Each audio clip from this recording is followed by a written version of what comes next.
Hello, magandang tanghali. Kain po tayo. Ang ulam ko ay yung gulay na kamuting kahoy.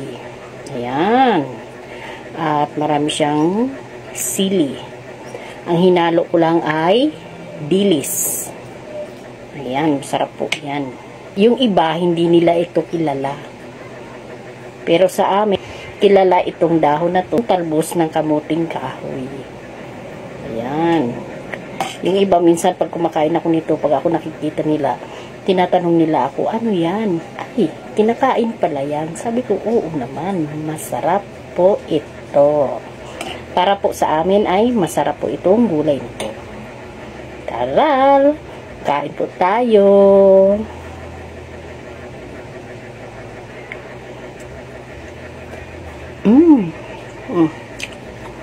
Sarap. Oh, sarap. Kunti lang ang rice ko. Bawas ako ngayon sa rice.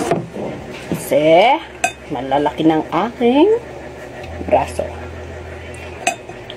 Nananabaakits.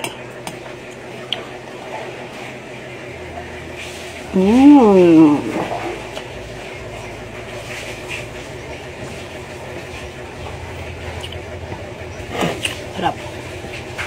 Ayan, may sili. Lilit lang yung gayat ko ng sili.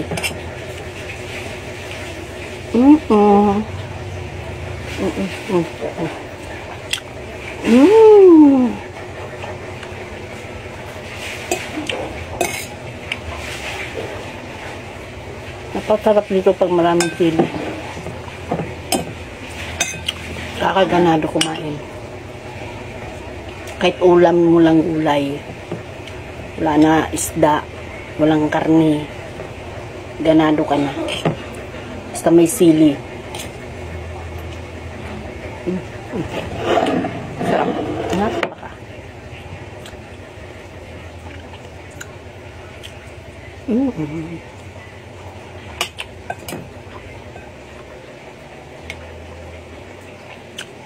Masarap pa rin mga gulay. Pag ako nauwi sa probinsya, saka na ako sa gulay. Dito kasi bira ako magluto ng gulay. Gawa ng mga bata. Ayaw man nila kumain.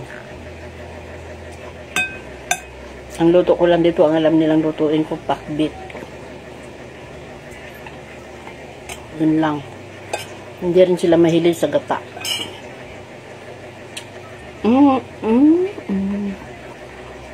Sarap. Sili. Sili.